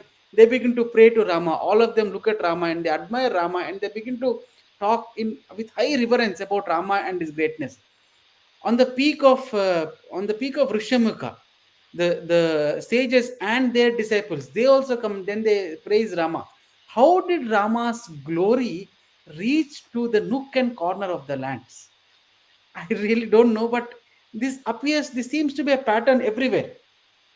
Now, it is the same thing that we see even here. The minute, as Swami describes, the minute Hanuman mentions Rama's name and describes quality, Vibhishana begins to cry. And he says, I am waiting to reach Rama. What would have been the magic that was done by Rama that such glory was garnered, such popularity was brought in? In very briefly, Swami answers in Prema Vahini in 11th chapter that it is actually the nature of the supreme soul to attract, and attracts in mysterious ways. Probably that's the same magic is at work here. Yes, brother. Sorry, even, you continue. even I he just wanted to add attracted, this point. even he attracted animals in in Africa when he Yes. went. Yeah. He said they have come out to see me. So yeah, it's a very beautiful thing which uh, uh, unless you have experienced, it is very difficult to comprehend. So here we go. That the beauty of it. The another beauty of Hanuman is that when Vibhishan in his conversation excitement, he wants to serve Hanuman and he says that yes, I know Sita is here and I will tell you about her, but please accept hospitality. And Hanuman, listening to this word that Sita is here, again gets lost in his mission and he leaves Vibhishan's palace in the search of Sita. And this is a very interesting aspect that look at the Vanara who is so focused that he doesn't even pause to ask Vibhishan, where should I go? Give me the path, give me the map, give me the directions. Nothing. He is so excited to find that even talking to Vibhishan, he feels as if he's wasting time. And while Vibhishan is still talking to him and trying to, figure out how to offer hospitality, Hanuman leaves. And Hanuman leaves in the search of, and that is where Hanuman goes to the palaces because he's already in that area.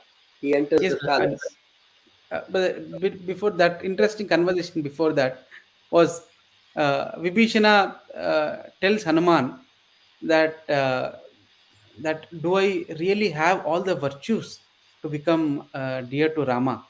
He Hmm. says, I'm actually an unfortunate brother of Ravana who abducted Rama's wife, and my clan is also Rakshasa clan, and I am sitting here amidst all these rascals.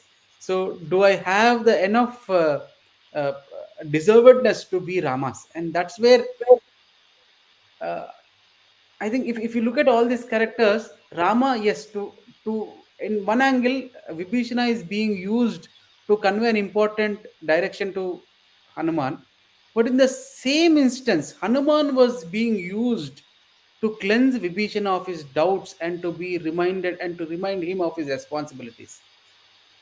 Lord works in so mysterious ways that Hanuman comes as a messenger of Rama, not just to get address of Sita, but he's also come to quell the doubts of Vibhishana, to quench his thirst. That's where Hanuman gives a beautiful description, reading from Swami's own writing. Swami's Hanuman says, Vibhishana, Rama heats only the heart. He will not be affected by family affiliations, religious affinities, or attainments in spiritual exercises. He is pleased best by feelings and their purity. He will bless you for the loftiness of your ideals and the cleanliness of your daily life. He will grant you the sight darshana you are earning for. Do not grieve. Why? And it is so similar when you talk about Swami to a stranger. This is exactly probably the sentences that we will use to describe Swami. And Hanuman says, look at me, I myself am a monkey. There's a He says, the best proof is what I'm about to say about his compassion and grace. I'm a monkey, and waywardness is the hallmark of my tribe. The word monkey has become a byword for a prankish, playful, pretty mind. I'm not versed at all in the scriptures, and for asceticism, I have no idea what it means. I have not repeated God's name according to prescribed rules, nor have I gone in pilgrimages seeking holy rivers. Why then Rama has blessed me? Because he heeds only the love that animates and the feelings that activate people. In your case also, he will pay attention only to that purity. So don't worry. Such a powerful message is being conveyed by Hanuman to Vibhishana. And another discourse, Swami also says that why am I not getting that? You are fortunate, Hanuman, that you got an opportunity to serve Rama, but I am not getting that opportunity. And Hanuman reminds him that it is just by chanting, reciting the name is not enough. You also have to execute your responsibilities. So, what is your responsibility? Being the brother of Rana, tell him, drive sense into his head that please return back Sita. That you're not doing. How do you expect Rama to bless you? That's when Vibhishana takes the heed. He realizes that he has to perform his duties, and as you said, he requests Hanuman to go and fight Sita. Yes. This part also is very interesting, that Hanuman is reminding that it is not enough to say that I love you, Lord, or I crave for you. How you present that, how you live that thought is also very, very important. So Vibhishan's love for Ram, yes, that is a good thing. But when you say I love you, Lord, what do you do for the Lord?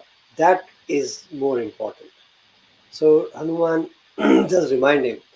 But another, now going forward, the interesting part is Hanuman leaves and he starts searching in palaces. And there he sees in every room a very different scenarios. In fact, I'm surprised to read that he even sees Ravan sleeping with different ladies and all that. And then he sees other. So imagine if Hanuman had access, and he's telling that he's in a subtle form. So obviously people have not been able to see him. But that means the access of Hanuman, imagine his prowess, that he could access every chamber of Lanka. He saw everywhere, and while traveling through that palace, he gets another thought that how foolish of me to look for mother in this place, because she will never stay in these kind of places, and Ravan would never keep her here. She would never agree to stay in this kind of place. And then he remembers that, hey, I did a mistake of not checking with Vibhishan. And he again comes back to Vibhishan. And that is interesting that he leaves that and comes back and he says, "Hey Vibhishan, please tell me, where is mother?" And that time Vibhishan gives him the direction of Ashok Vatika.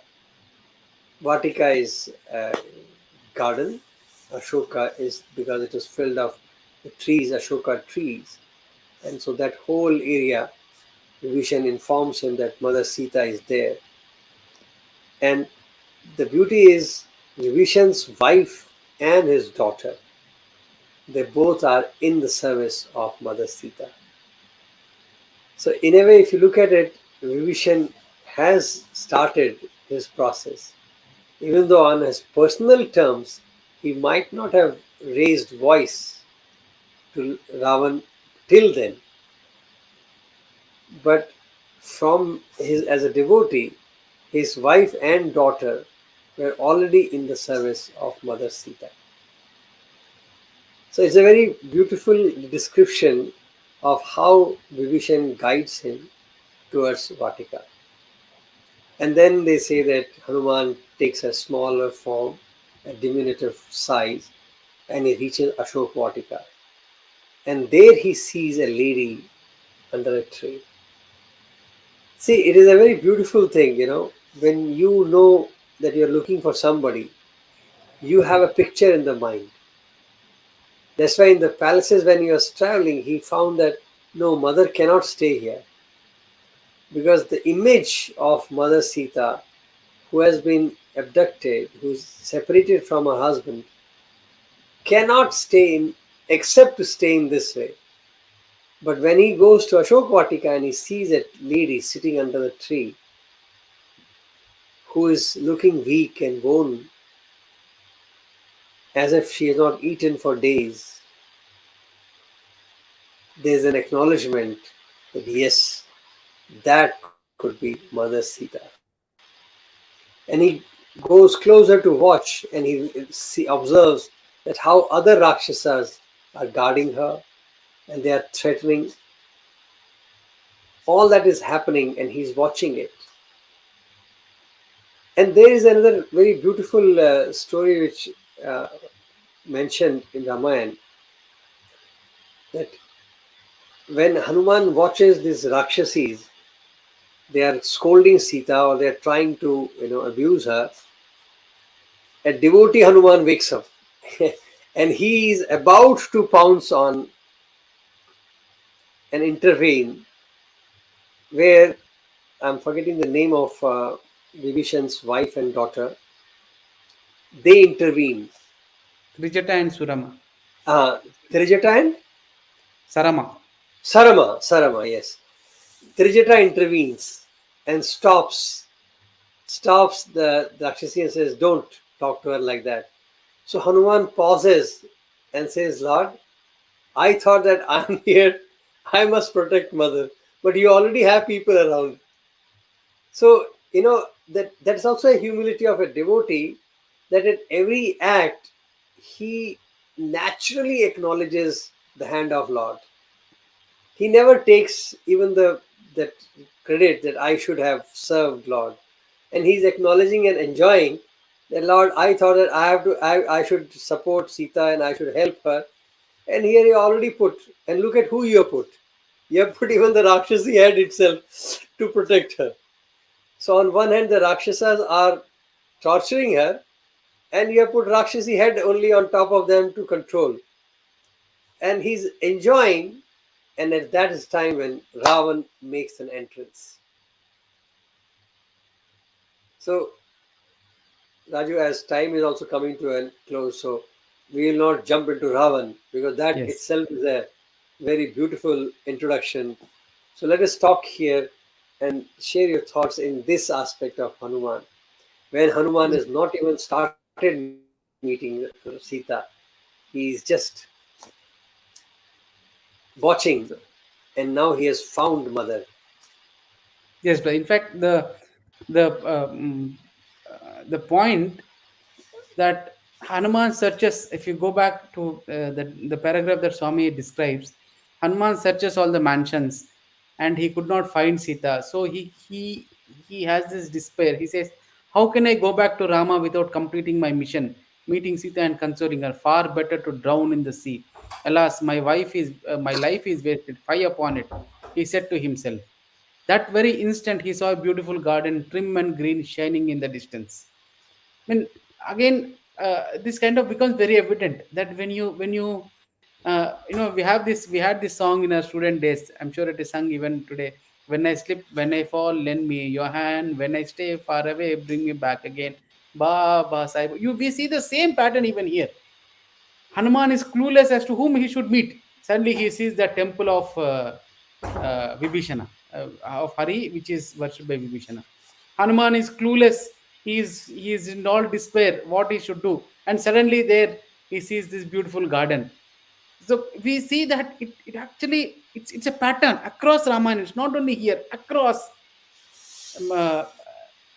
people are clueless, and out of the blue help comes walking in. And I think that is the ever compassionate Lord kind of holding you, or rather encompassing you from all directions. All that you need to do is to sublimate yourself and seek out to him, saying that please guide me, and he is there at your beck and call. And and it doesn't end there. Then he goes to Vibhishana, and Swami describes seeing this garden. He goes to Vibhishana and he asks Vibhishana, please tell me. And Vibhishana's first question was, did you see Sita? He could have asked anything else. Did you see Ravana? Did you see Mandodar? No. But his first question, did you see Sita? Why should he ask? Because it is the divine prompting, and that's what triggers Hanuman. He says, I'm not able to see, please help me. And Vibhishana gives a detailed description as to what the Ashoka Batika is, where it is, we should go. It's confirming Hanuman's suspicion that the garden which he saw was the place of Sita's hiding. And our man, our hero, goes there. And Swami again beautifully describes, he says, people are accosting him, looking at his strange form. And he assumes that small, subtle form, and he begins to jump from branch to branch, hiding himself behind the leaves. Even there, he says, Swami says, that his constant companion was not fear, it was Rama Nama, it was Rama's name. So, uh, uh, we are in the morning hours of the day. No, Vibhishana just woke up, and Hanuman heard Vibhishana chanting Rama's name. As you said, we don't go into details, but just a brief how beautiful a writer Swami is, how subtly he paints the character to the reader. And we are in the morning hours of the day, probably it was just, which means he just saw Sita, mother Sita, from a distance, which means probably the morning light, the first light of the day would have just been drizzling in. And we, on the other side, we see our hero, Ravana, walking with all his cavalcade, as Swami uses the word, with all his entourage, which means probably the first thing that our man did when he wakes up is this, let me go and meet Sita. And he comes out walking. On the other hand was his brother, who wakes up and he gives his the first few hours of the day to uh, Hari. On this side we have his young elder brother, who wakes up and he gives first few hours of the day to lust, which is such a clear contrast between two brothers. And other side, it's all simplicity. Vibhishana is all simplicity, yearning for Lord. This side, our hero, our Ravana comes in with all his grandeur. Swami says the drums are beating, there are perfumes, and there's an entire hundreds of maids behind him. All that he did was to impress upon Sita. And Hanuman is observant to all this. I mean, it is as an observant, what I think probably a deeper message that the divine writer is telling us is, observe the nature of the world. Observe, in fact, the nature of your own mind. What is it doing? Is it when you begin a day, or when you are when you are in mission, are you taking up the Lord's name, or are you going into grandeur, into recognition, into all the fanfare of the world? I think Hanuman is a reminder, very silent reminder, sitting there. He is our own minds in some sense, very silently, softly telling us, "Hey, please don't lose focus. Please don't lose. Don't be Ravana. Be Vibhishana." And Vibhishan also, to the Vibhishan also we need to, there are enough direction that were given as to how Vibhishana can be far more dearer to Rama. I think it's a that's why Swami says in one of the discourse that Ramayana, Mahabharata, uh, in fact he says Ramayana, Mahabharata, Gita, and Upanishad should be taught to every child. Unfortunately, all these got colored in the uh, in religion, but it's actually a deep source of knowledge and guidance for lives, for our living. Interesting. See how much we can learn from this small episode. And imagine we have not yet, the formal introduction of Mother Sita and Hanuman has not yet happened. Ravan is just about to enter. And so much Hanuman has witnessed and done, and yet Hanuman, from perspective of Hanuman, he has done nothing. He got carried through, from his perspective, he got carried over the ocean, and he defeated some four enemies, and he reached.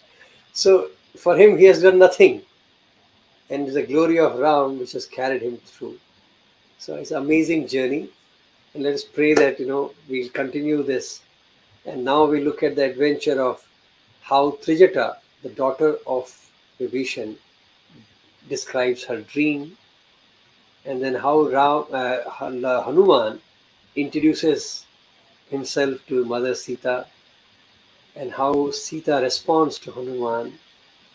And there are wonderful tests which each other happens, so that we can learn from their bonding how this relationship of a unique mother and child grows. So, Brother Raju, thank you very much. Wonderful. Thanks to Bhagwan. Grateful to His grace for allowing us for this continued journey. Any final words before we close for today? No, but I think it is as many authors, commentators, dramatists, poets have said, Sundarakanda is in some sense heart of Ramayana, and it is so true. I mean, I've thought it's an exaggeration, but as we go into each episode, each interaction, we realize it is actually the entire essence of Ramayana is hidden in this beautiful episode, and I'm grateful that the Lord is allowing us to think Okay, about it. let me complete that journey which we had discussed, and we can close with that. You remember we talked about the journey of a sadhaka with Yes. sattva, rajas, and tamas. Then comes a small little obstruction of Lankini, which should be avoided. It's not a major one. And then Hanuman meeting Mother Sita. Mother Sita represents that small I, that oneness. It's like a mirror approach. So once you have crossed through these hurdles, you will get oneness. So it is like self realization, they call it. But that is not the finale, as per Bhagavan. So he doesn't say the self realization is not the end, according to Bhagavan. It is the beginning of the journey of spirituality. He expected all of us to be self realized. Once you have finished education, we are supposed to be self realized. And with self realization, live your life towards oneness. So for him, oneness, nothing short of oneness is needed. So Sita represents that self realization in which you meet yourself. And then with that awareness, you fly back to Lord Ram. And that is oneness. And that is where Ram receives Hanuman with a hug. So if you look at it, it's a very beautiful journey of a sadhaka, as I described, that you cross the hurdles, you meet yourself, and that leads to oneness with the Lord. So this is a journey of Hanuman, this is a journey of all the sadhakas. So with these words, let's pray to Bhagavan. Let's continue our journey like that, and we'll meet again next week and continue this beautiful saga. Thank you, Brother Saram. Sairam. Let's say Sairam and grateful to Bhagavan. And thank you all. This episode will be on the channel, and you're welcome to send your thoughts, comments, suggestions, and we'll be happy to incorporate. Sairam.